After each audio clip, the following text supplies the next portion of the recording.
ओम नमः शिवाय, हर हर महादेव। तो आप सभी का स्वागत है मेरे यूट्यूब चैनल पर। आशा करता हूं कि आप सभी कुशल मंगल से होंगे और बहुत बढ़िया से आप सभी का दिन कट रहा होगा। तो दोस्तों, आज मैं आपको यात्रा करने वाला हूं गया से सासाराम का ट्रेन का। इस बीच मैं सासाराम और गया से जुड़ी हुई सारे स्टेशनों और टूरिस्ट प्लेसों की जानकारी देता चलूँगा।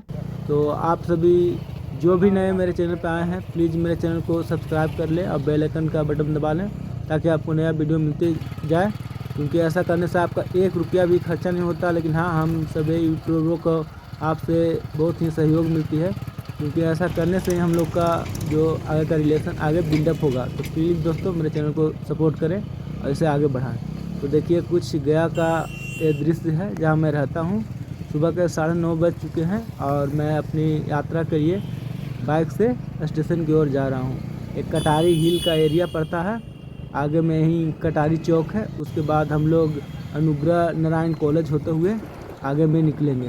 देखिए, अब हम लोग जा रहे हैं और चलिए स्टेशन पहुंचते हैं। आप सभी को स्टेशन में जो कंस्ट्रक्शन का काम चल रहा है रेलवे के द्वारा, वो भी दिखाऊंगा। देखिए, तो ये अनुग्रह नारायण कॉलेज पहुँच चुके हैं हम लोग। ये देखिए गेट है उसका, और चलते हैं दोस्तों। देखिए, हम लोग स्टेशन पहुँच चुके हैं। यहाँ भीड़ भाड़ देख ही रहे, चारों तरफ ऑटो का व्यवस्था है। और देखिए रेलवे स्टेशन। तो चलते हैं हम लोग अंदर। और मैंने टिकट अपना करा लिया है ऑनलाइन ही, यूपीएस से टिकट अपना कर लिया था, इसलिए हम लोग टिकट कटाने नहीं जाएंगे। कुछ देखिए इस तरह का दृश्य है। और स्टेशन की आपको यात्रा कराता हूँ इस वीडियो में। किस तरह का काम चल रहा है, कैसा काम अभी और हो रहा है और आगे भी होने वाला है, इसकी अपडेट देते रहूँगा।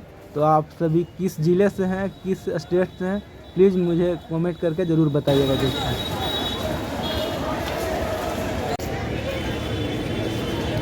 ये देखिए कालका जम्मू तवी एक्सप्रेस है, जो कालका से जम्मू तवी से आ रही है और जाएगी हावड़ा। तो ये ट्रेन पास हो रही है। और चलिए फिर अंदर दिखाते हैं किस तरह का काम चल रहा है रेलवे के द्वारा। आप सभी को दिखाते चलते हैं दोस्तों।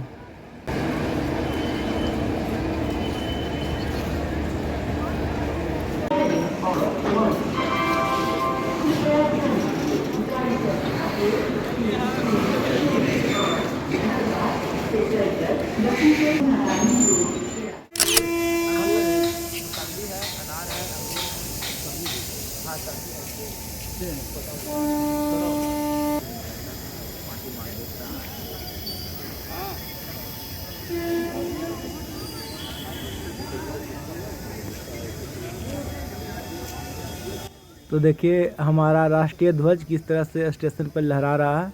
और देखें आगे में किस तरह का कंस्ट्रक्शन का काम चल रहा है। स्टेशन बहुत ही सुंदर ही स्टेशन ये बन कर तैयार होगा। ये बिहार में समझिए कि नंबर 1 रहेगा खूबसूरती में। तो जितने भी टूरिस्ट भाई लोग आएंगे गया, तो यह स्टेशन देखकर बहुत ही खुश हो जाएंगे। मोदी जी द्वारा, रेलवे के द्वारा बहुत ही अच्छा काम किया जा रहा है।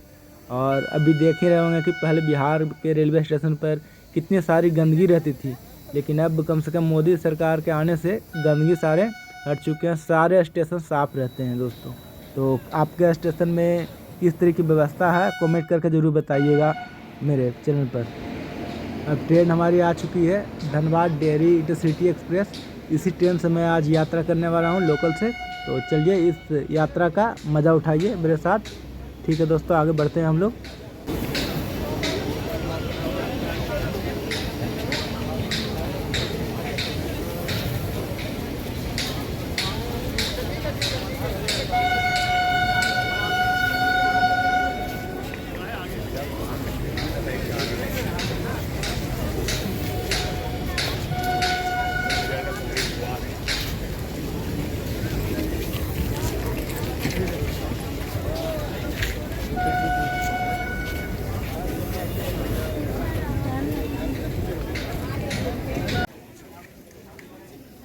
तो अब ट्रेन के अंदर चलते हैं। और इस बार तो आप सभी को पता होगा कि बिहार में बहुत कड़ाके की ठंड गिर रही है। आप लोग कमेंट करके ज़रूर बताइएगा कि आपके स्टेट में ठंड किस तरह का है। हमको लगता है कि 10-12 साल बाद इतने कड़ाके की ठंड गिर रही है इस बार। तो जैसे प्रभु की इच्छा, ठंड भी गिर रही है तो इसको भी झेलना है। जीवन में दुख है या सुख है, सभी को झेलते हुए आगे बढ़ते चलना है। यही का नाम ज़िंदगी है दोस्तों। ठीक है, तो चलते हैं हम लोग यात्रा में।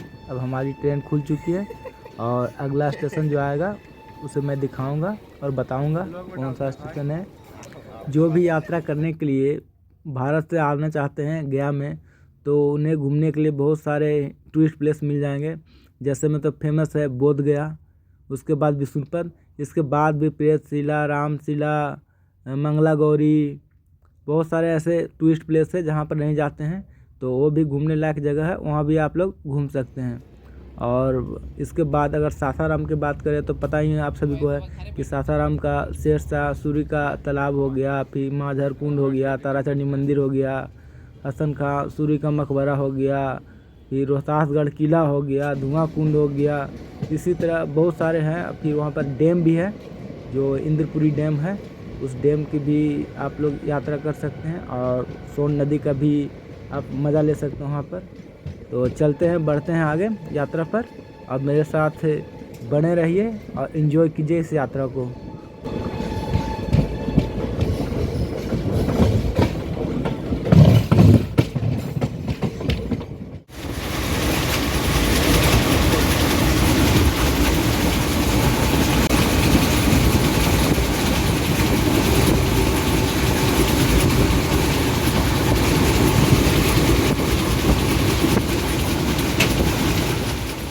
हम लोग काष्ठा जंक्शन पर पहुंच चुके हैं और कुछ इस तरह का है रेलवे स्टेशन है, छोटा सा रेलवे स्टेशन है। और देखिए कुछ इस तरह का दृश्य है, इसका प्लेटफॉर्म भी बढ़िया से नहीं बना है। अंदर का देखिए, जो जिस बोगी में मैं गया इसमें देखिए कितनी गंदगी है। तो यात्रियों को भी सोचना चाहिए कि रेलवे हमारी संपत्ति है, इसको साफ रखना हमारा कर्तव्य है, क्योंकि रेलवे की यात्रा करते हैं जहाँ पर हम लोग बैठते हैं वहाँ पर इतने सारे गंदगी रहेगी, इसी बीच समझ सकते हैं कितनी सारे बीमारियों का घर है। तो प्लीज़ ऐसा ना करें, जो भी गुटखा खाते हैं अपने सेफ्टी के साथ खाएं, और गुटखा नहीं खाएं, वही आपके लिए ज़्यादा फ़ायदेमंद होगा। तो देखिए कुछ इस तरह का आगे का दृश्य है, इस तरफ का रेलवे स्टेशन का, इस तरह का कुछ रेलवे स्टेशन है। देखिए आने जाने के लिए सीढ़ियाँ ऊपर से बनी हुई है और प्लेटफॉर्म नीचे तो बना हुआ नहीं है, बस सीढ़ियाँ बनी हुई है और ब्रिज बना हुआ है। तो छोटा सा रेलवे स्टेशन है। रेलवे को भी ध्यान देना चाहिए, जनरल बोगी में जो टॉयलेट जो रूम होता है देखिए कितना गंदा होता है, इस पर रेलवे को ज़रूर ध्यान देना चाहिए। मेरे वीडियो ये देखे तो रेलवे प्रशासन ज़रूर इस ट्रेन में जो जनरल बोगी होती है उसमें टॉयलेट बहुत गंदे होते हैं, उसकी सफाई पर ज़रूर ध्यान दें।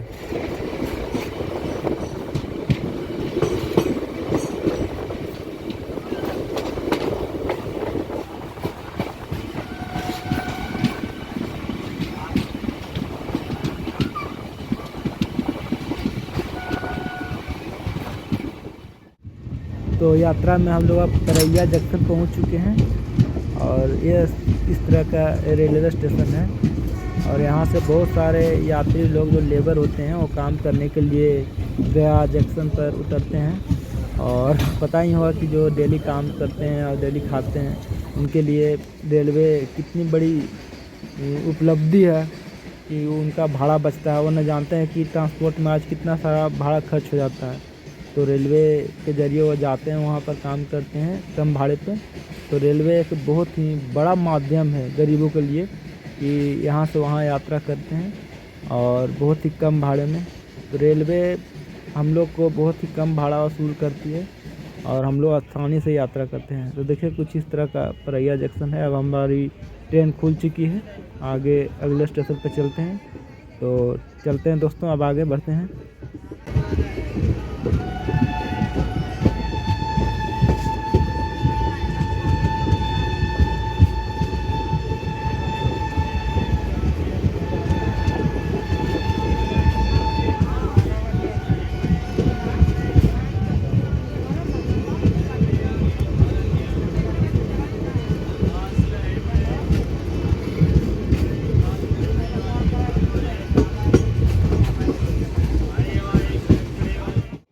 तो अब दोस्तों सासाराम के बारे में कुछ जानकारियाँ ले लेते हैं। सासाराम बहुत एक प्राचीन स्थल है। ऐसा कहा जाता है कि प्राचीन काल में इसका नाम सिद्धार्थराम और सहस्राम, सराराव इत्यादि नाम से इसे जाना जाता है। और ये बिहार के राज्य में स्थित है और 1972 में शाहाबाद ज़िले से अलग होकर रोहतास ज़िला बना और सासाराम की पुरानी कथाओं के अनुसार अगर देखते हैं तो सहस्त्रबाहु नाम का जो शक्तिशाली योद्धा थे उनके नाम पर पड़ा है सासाराम। और इसकी जो भाषा है यहाँ पर मुख्य रूप से हिंदी, भोजपुरी और उर्दू बोली जाती है। तो कैमूर की पहाड़ी भी सासाराम में स्थित है।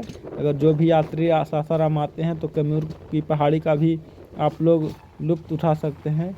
और एक पुरानी की कथा है कि जो रोहतासगढ़ जो बसा हुआ शहर था, वो जो हरिश्चंद्र के जो पुत्र थे रोहित श्रव, उसके नाम पर अब आधुनिक नाम में रोहतास पड़ा, लेकिन उसे रोहित श्रव ही बोला जाता थे।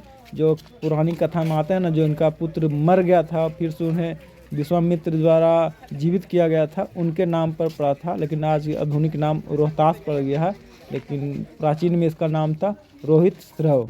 तो ठीक है दोस्तों, इसी तरह की जानकारी मैं अपने वीडियो में कोशिश करता हूँ कि देता चलूँ। तो बने रहिए मेरे साथ, चलते हैं आगे यात्रा पर।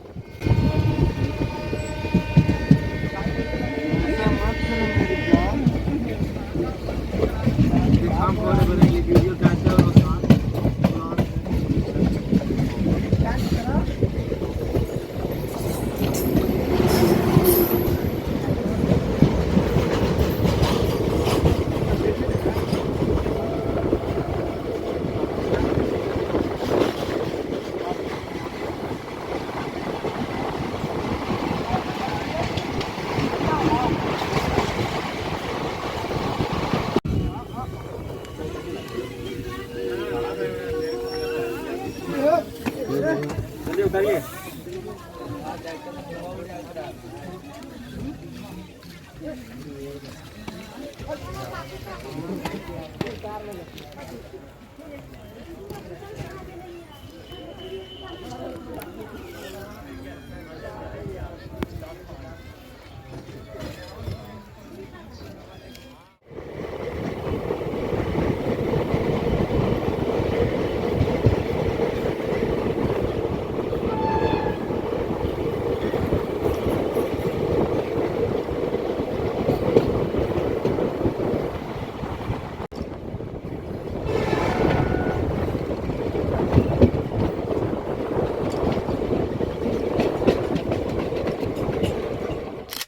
तो हमारी ट्रेन अब रफ़ीगंज जंक्शन पहुंच चुकी है। गया से रफ़ीगंज के बीच में जितने भी देखें आप सभी ने, सारे छोटे रेलवे स्टेशन थे। रफ़ीगंज का रेलवे स्टेशन देखिए इस तरह से है, बड़ा रेलवे स्टेशन है। यहाँ पर बहुत सारी ट्रेन रुकती भी है एक्सप्रेस। तो जब भी आप एक्सप्रेस आए तो रेलवे में आप उतरना है तो रफ़ीगंज ही अगला स्टॉपेज होगा। बीच में जितने भी थे छोटे रेलवे स्टेशन थे वहाँ पर सिर्फ लोकल ट्रेन ही रुकती है। और जो गया धनबाद सासाराम डेहरी इंटरसिटी एक्सप्रेस है, जो रफ़ीगंज के गया स्टेशन के बाद आपको समझिए कि लोकल हो जाती है। प्रत्येक स्टेशन में रुकते जाती है और धनबाद से खुलकर गया तक वो एक्सप्रेस बन के आती है। उसके बाद वो लोकल ट्रेन हो जाती है। तो अब हमारी ट्रेन रफ़ीगंज रेलवे स्टेशन से खुल चुकी है और आगे बढ़ते हैं अपनी यात्रा में दोस्तों।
जाखिम के बाद हम लोग अनुग्रह नारायण रोड पहुंच चुके हैं और ये भी थोड़ा बड़ा रेलवे स्टेशन है।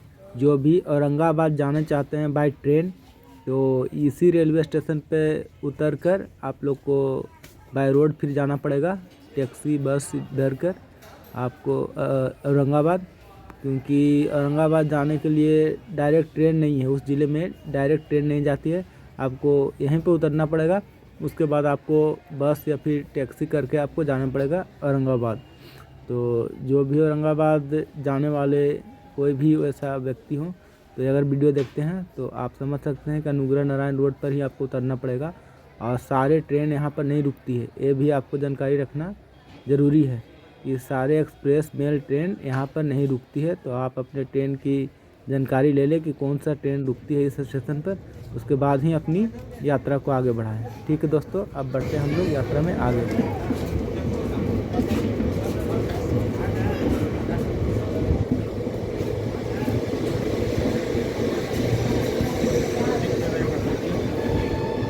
ब्लॉग बनाते हैं।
तो हम लोग अब सोन नगर जंक्शन पहुंच चुके हैं।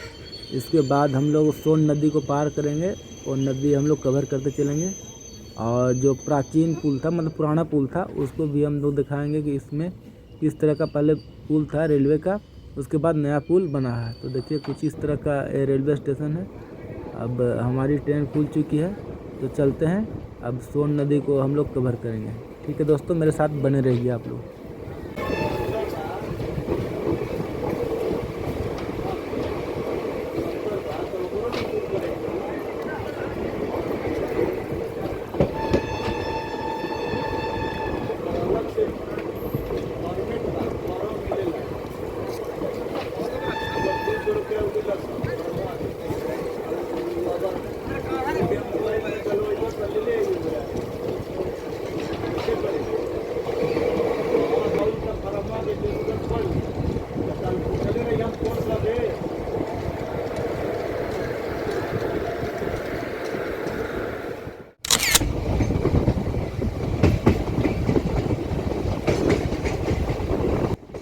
तो हम लोग सोन नदी को पार कर रहे हैं। तो देखिए सोन नदी के पहले का छोर है, 2 पार्ट में है इसका, फिर आगे फिर कुछ ज़मीन पड़ेगी, फिर उसके बाद फिर सोन नदी स्टार्ट है। तो 2 हिस्सों में सोन नदी यहाँ पर बटा हुआ है। तो देखिए कुछ इस तरह का पहले का ब्रिज था जो अंग्रेज़ों के द्वारा बनाया गया था, पत्थरों से निर्मित पुल। तो देखिए अभी भी इस तरह का ये बचा हुआ है इसका खंभा, जो लेकिन रेलवे को पता है कि इसकी आयु कितनी है, तो इसीलिए रेलवे ने हमारी सेफ्टी के लिए नया ब्रिज का निर्माण किया और इसी ब्रिज पर अब ट्रेन गुजर रही है। और देखिए बीच में जो खाली जगह है, सोन नदी का जो पहले का मौसम होता था उसमें पूरी नदी से बाढ़ आती थी और चारों तरफ पानी आते थे, लेकिन अब समझ सकते हैं कि प्रकृति जो छेड़छाड़ हो रहा है उसके चलते वर्षा भी कम गई है बेमौसम बरसात होती है, कभी ठंडी होती है, कभी गर्मी होती है। तो ये सब प्रकृति से छेड़छाड़ के कारण ही हो रहा है और इसका दुष्परिणाम हम सभी को झेलना पड़ रहा है। इसलिए प्रकृति के सुंदरता को बढ़ाने के लिए, उसकी रक्षा के लिए हम सभी की जिम्मेदारी है कि एक वृक्ष अपने जीवन में ज़रूर लगाएं दोस्तों। सोन नदी का जो उद्गम स्थल है वो अमरकंटक की पहाड़ी है। वहाँ से निकलकर ये नदी बिहार के आपके पटना के शहर के नज़दीक में मिलती है गंगा से, और गंगा में जाके विलिप्त हो जाती है, क्योंकि गंगा फिर यहाँ से मुख्य नदी उभरती है और जो बंगाल के खाड़ी में गिरती है। तो कुछ इस तरह का नदी है, बहुत बड़ा ब्रिज है। आगे में हम लोग को डेहरी ऑन सोन जंक्शन पड़ेगा। तो चलिए हम लोग चलते हैं और डेहरी ऑन सोन की खूबसूरती को देखते हैं, वो किस तरह का जंक्शन है दोस्तों।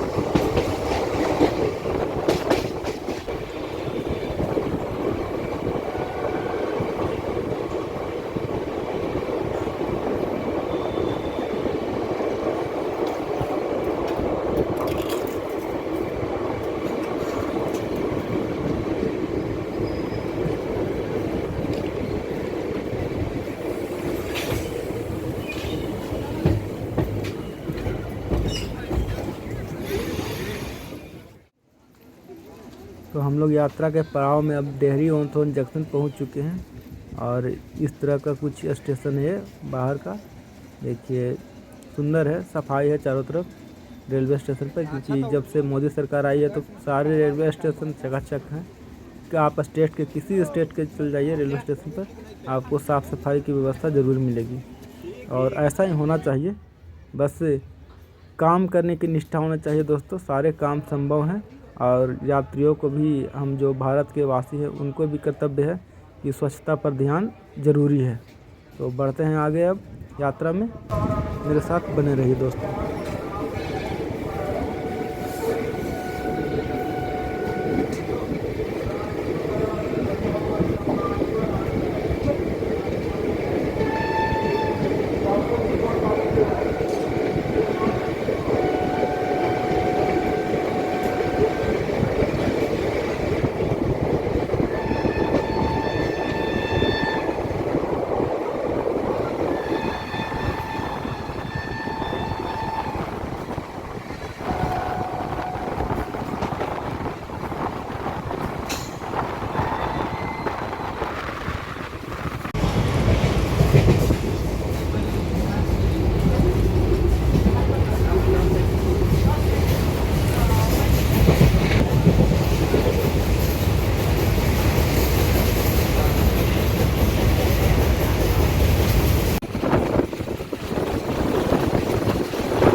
अब हम लोग सासाराम जंक्शन अपने डेस्टिनेशन पर पहुंच चुके हैं और इस तरह का कुछ ये रेलवे स्टेशन है और मैं पूरे रेलवे स्टेशन को कवर करूंगा आप सभी के लिए और दिखाऊंगा कि यह किस तरह का रेलवे स्टेशन है। देखिए ये भी रेलवे स्टेशन पूरा क्लीन, नेट एंड क्लीन है।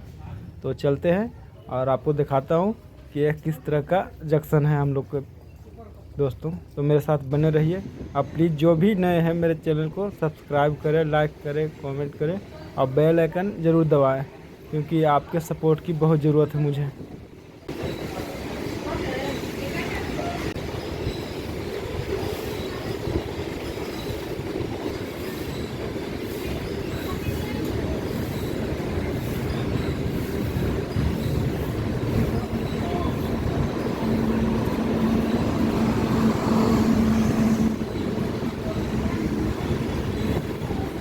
तो देखिए रेलवे स्टेशन के बाहर का दृश्य कुछ इस तरह का है और यहाँ पास भी एस्केलेटर जो स्वचालित सीढ़ियाँ हैं उसका निर्माण हो रहा है बगल में ही। तो देखिए कुछ इस तरह का यह दृश्य है। आगे में यहाँ पर सासाराम जंक्शन का बोर्ड मारा हुआ है और अच्छा रेलवे जंक्शन है, शांति है। और देखिए सीढ़ियाँ जहाँ से यात्रियों को एक नई सौगात मिलेगी सासाराम के सारे यात्रियों को कि जब भी आएंगे तो 40 सीढ़ियों से ऊपर जाएंगे और नीचे आएंगे। तो ये भी आकर्षण का विषय है यहाँ के लिए। तो ठीक है दोस्तों, मेरे साथ बने रहिए। अगले वीडियो में आपसे फिर मिलता हूँ। तब तक के लिए नमस्कार, जय हिंद, वंदे मातरम, ओम नमः शिवाय, हर हर महादेव। प्रभु आप सब पर सदैव कृपा बनाए रखें।